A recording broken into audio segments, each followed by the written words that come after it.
President Trump.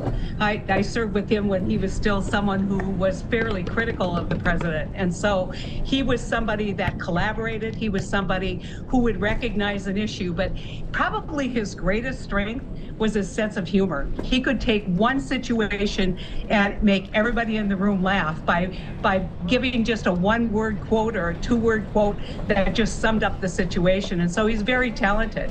And I think the other thing is he was revered as a trial lawyer. I don't think Brett Kavanaugh would have made it through judiciary without the skills of Senator Graham. And so, you know, he has a legacy, positive and negative, but I think gone too soon. I think everybody would agree that is the situation we're in.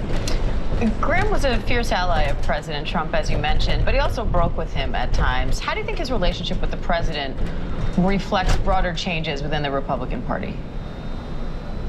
I don't think it does. I think that he was kind of the go-to guy. If a senator needed the president's attention on something, Graham could get his attention. And I think he liked playing that role, kind of the in-between. I'm willing to maybe compromise my sense of good character to kind of get things done. Unfortunately, not much got done. And you know, one thing that we take from this is we don't know when our time is up, and the time to repair his legacy, you know, back when it was, you know, John McCain and the three amigos, and they were clear in terms of their ideology, to a switch to tolerating, I think, bad behavior. Lindsey thought the ends justified the means, and I guess that'll be his legacy going forward. And what else do you think he leaves behind in terms of legacy on Capitol Hill, given how long he was in the Senate and what a prominent role he had? Well, you know, maybe a few years ago, I would have said his willingness to work on issues like climate, like immigration. You know, we spent some time with Lindsey trying to figure out what we could do going forward after the 15 bill failed to get any attention in the House. I think he was committed, and I think the one thing about Lindsey Graham that everybody understood was he was very smart and very schooled on the issues, a seasoned politician. He knew how to work a room, he knew how to make people laugh, and he knew how to bring people together. And I think that's definitely a loss for the Senate. But it also, I think a lot of people looked at the last 6 years of Lindsey's career and kind of shook their head and said that the Lindsey Graham that we knew wouldn't have tolerated anyone saying anything mean about John McCain. The Lindsey Graham that we knew would have been principled on issues like Ukraine. And obviously he was negotiating a great deal with Ukraine when he came back and felt like that was a role that he could play with the president. It was a significant role. I think this is a major loss for Ukraine, and somebody's going to have to step up like Lindsey and carry that banner forward.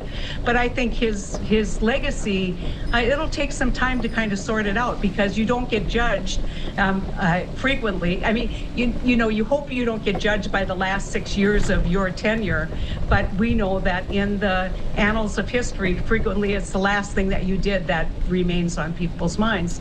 And I think it will be seen as somebody who was blindly faithful to this president against former principles that he held. And I think that was always a head scratcher for those of us who served with the old Lindsey Graham. What are you watching for in the process now to fill his Senate seat? Well, I think it's interesting. The president clearly announced that he's going to pick his successor, and I think that probably is a fair announcement.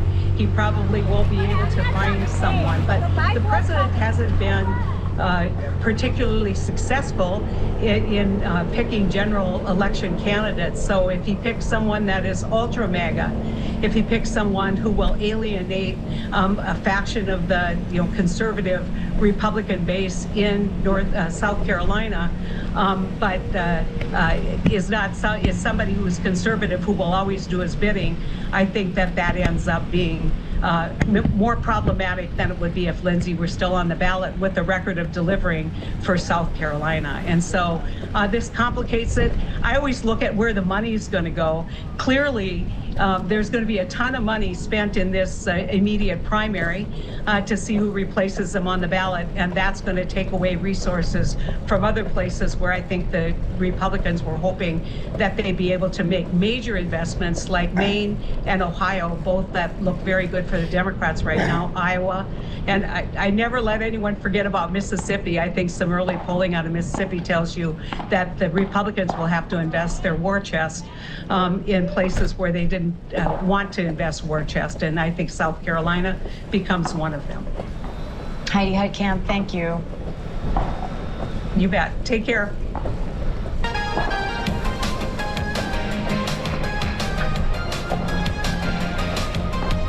Meta is hitting pause on its new AI image tool after days of intense backlash. Meta says it's suspending its feature of Muse that allowed users to generate images using content from public Instagram accounts. SAG-AFTRA criticized the technology, calling it another miscalculation of public sentiment regarding the obvious dangers. Now Meta admits it missed the mark. Axios senior AI reporter Madison Mills is here for more. Hi, Madison. So how does this Muse feature work, and what are the biggest concerns here? So the feature originally rolled out by Meta allowed anyone to use this separate app Meta has called Meta AI. Within that app, you could tag any public Instagram account. I was just testing it out and tried some random influencers. You can tag their username if they have a public Instagram and then use their name, their image, their likeness to recreate any style of content that you want. The tagline from Instagram was that you could use it to create, for example, an invitation to a party, something you might think about using as an image on a party full invite or something like that, using that person's likeness. Of course, the massive concern from the majority of users who I spoke with last week was that it could be used for nefarious images, inappropriate content, and of course deep fakes as well. And it seems like that backlash is what ended up pushing Meta to roll back this feature. How's Meta responding, aside from obviously rolling it back? Yeah, so we had a Meta statement coming out where they said what you had mentioned, that they missed the mark on this feature. And what I find really interesting is that originally this was complete opt-in. And as they mentioned, their intention was for this to be kind of a creative tool. But at first, everybody who has a public Instagram account was opted into this feature. You had to go into your settings to toggle them off, to choose to opt out of it. Instead of just allowing for users to opt into it, Meta took away this tool entirely. So I think that that's an interesting development, the level of response that they had. It's also going to be interesting to me to see if they have future plans in the works to have any AI generated content that users can create using other people's profiles, or if the pushback that they received from the talent agencies and studio executives was enough for them to not necessarily push forward with anything at all like this going forward. I also think it's important to note that all AI models train off of user inputted data, so this is something that users should be aware of when they're using AI tools on any platform, not just on Instagram or Facebook.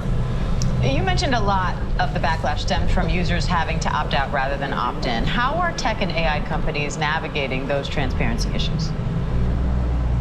I would not call the move from the tech companies transparent when it comes to opting in and opting out. You're pretty much opted in no matter what on whatever platform that you're using. And like I mentioned, if you're using a chatbot like ChatGPT or Claude, you are typically automatically opted into your data, your queries, your text being used to train those models to make them better in the future. You have to be the one to be proactive, to know, to go into your settings and change that, so that if you don't want your messages being used to make these models better, you have to be the one to proactively do that. I don't know how many people are aware of that necessarily. That's something that a lot of the kind of cyber and security experts who I talk to spend a lot of time trying to educate the population about. It's not something that is necessarily super clear in your interactions with a chatbot, but this has kind of been true of tech for a long time. We all know nobody's reading their terms and conditions, and the tech companies use that to their advantage. What are you watching for next? Could Meta bring this feature back in a different way? I'm not just watching for this feature, absolutely looking for that, but also very curious to see what this means about the future of AI generated content. We had the head of Instagram talking about how he doesn't necessarily think that the tools that people use to create content that you see on Instagram should matter, that AI should be viewed as something like a video editing tool that you use.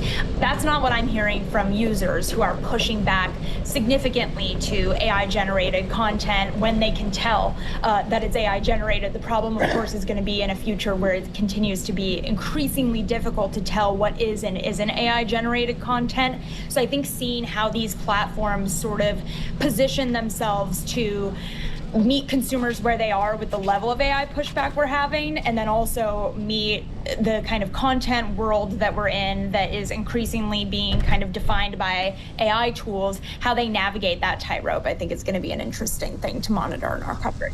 All right, Axios senior AI reporter Madison Mills. Madison, thank you. Coming up, the bison attack caught on camera. See what happened when the animal charged a grandfather and what the photographer says the grandfather wanted to know right after this attack.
Jail time for life, huh? Welcome back to ABC News Live. First, officials are investigating an emergency water landing off the coast of Florida. A small plane made that landing Sunday evening. All passengers made it out safely with only minor injuries. Experts are issuing a warning after a grandfather was attacked by a bison in Yellowstone. We do want to warn you, this video may be disturbing. The grandfather was walking with his grandson when the bison charged at them and flung the grandfather through the air. Now, animal experts are explaining how the time of year may have contributed. ABC's Lara Spencer has the details. This morning, a grandfather visiting Yellowstone National Park stalked, then thrown into the air by a massive bison. Campers noticing the lone bison amid the tents and running around the site. Look out, bison! The bison can then be seen resting momentarily on the grass when the grandfather and his grandson walk into view, stopping to take photos. Mike McLeod, a local park photographer, capturing the attack. Just as the minute that the bison stood up, the grandfather's like, we're out of here. But just as a white pickup truck comes into view, the bison begins to charge the fleeing pair. His grandfather attempting to hide among the trees, but the bison in hot pursuit, eventually tossing the helpless visitor 8 feet in the air. The bison was pumping his legs and pumping his head and exhibiting very aggressive behavior McLeod trying to distract the bison by yelling and jumping up and down, putting down his camera to rush and assist the injured man. He was in a lot of pain and he was trying to not move his leg, but his immediate concern was for his grandson. McLeod telling us the grandson was shaken but doing okay. Experts say summer can be a dangerous time of year to be around male bison. So we're at the peak of what's called the bison rut. And this is where the males are just raging in hormones because they're fighting for territories and they're fighting for females. The key thing to do is to move away slowly. Do not run, do not make any fast types of movements. Lara Spencer, thank you. The photographer says the grandfather's family tells him he had surgery and it went well. Coming up, our friend Lori Bergamato is here with some secret savings. See some of her favorite deals right after the break.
Per un segon.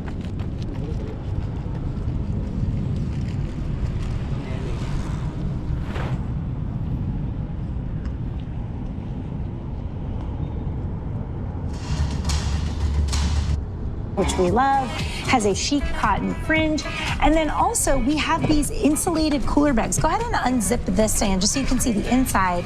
So nice. Isn't that nice? So it will keep different things nice and cold. Because even if you have just like sunscreen or a water bottle or whatever, This is and you the want prettiest cooler I've ever seen. Isn't it? And it has these, we also have these insulated lunch totes. So lots of different things for everybody to enjoy. And you can save at least 30% from beach stays. Love so that. that's fantastic. Okay, I think you're really going to be into this because I know you're I know your competitive spirit. So these games are all for different ages, different levels of play. The one that's right behind me here, this is Jasminton. So it's like badminton, but it is a little bit different because you have to get it inside this net. So you hit it with the paddle. They're glued on here, so I'm not going to take them off.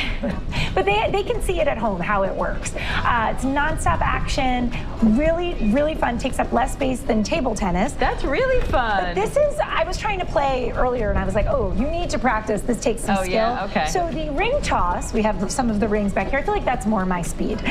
Something like that. There's bocce ball, there's flying disc if you have a pup. You can play with your dog. Lots of fun games for the whole family. This one is a strategic balance game called Quaggle. So really fun, interesting things. Get kids off the screen, spend some time together, and save 28 Also get at the least. grown-ups off the screens, Exactly, right? and you can save at least 28% from Fun Sparks. Love and that. this one I am personally very invested in because I am a mosquito magnet. I don't know about you, but no, you're the person I want to hang out with when the bugs are out. yeah, exactly, because they'll all come to me. So I love this. Bugs will hate it. This is Mimi Kai, long-lasting mosquito and tick repellent. You guys cannot say enough good things about these. Mosquito protection up to 8 hours, tick repellent up to 4 hours. So lots of really great beneficial things there, and you can save 30% off. Very cool. Lori, thank you. And to shop these products and more secret savings, just scan that QR code bottom left corner of your screen, and you can join us same time tomorrow for more secret savings. I'm Diane Macedo. The news never stops, and neither do we. We have a lot more news right after the break. Stay with us.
Stars 2020, Friday nights at 9.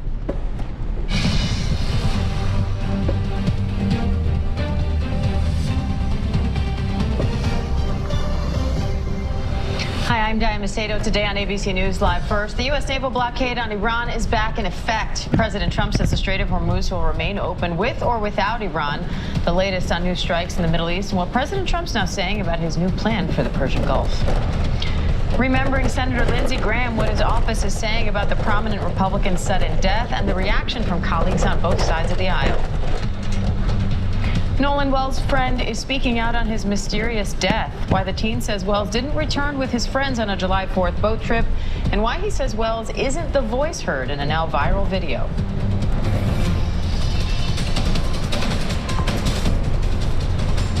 But first, more than 100 million Americans are bracing for another dangerous heat wave. Cities from Utah to Montana experienced their hottest temperatures on record yesterday afternoon. One city in Montana hit 115 degrees. Now daily record highs are possible across the entire country this week. Meteorologist Samara Theodore is here with more on what to expect. Hi, Samara. We can see it right there, just red everywhere, record highs. What sticks out to you? You know, the fact that Miles City, Montana hit 115 degrees like you said, but to think that they haven't seen the likes of this number since 1937, where their all-time highest was 117. So they got really close to that, and more heat is on the way for this region. Take a look at the extreme heat we're anticipating today. If you live in Rapid City, 106 degrees is how hot it could get. Could be another record breaker for parts of this region. Heat advisory advisory in place for you. If you live in Minneapolis, 95, you're under an extreme heat warning. Detroit right now sitting under an extreme heat watch with temperatures hitting 93 degrees today. It's not just out in the Midwest and the northern plains, it's also on the East Coast. So New York, where I am, 98 degrees on Wednesday will be the hottest day of the week for us. And you factor in the humidity, it's going to feel like triple digits for a lot of folks on the East Coast. Detroit feeling like, or reaching potentially triple digits on Tuesday, feeling even hotter once you factor in that humidity. What's something that energizes storms? Heat. Oh my goodness, that's going to really add that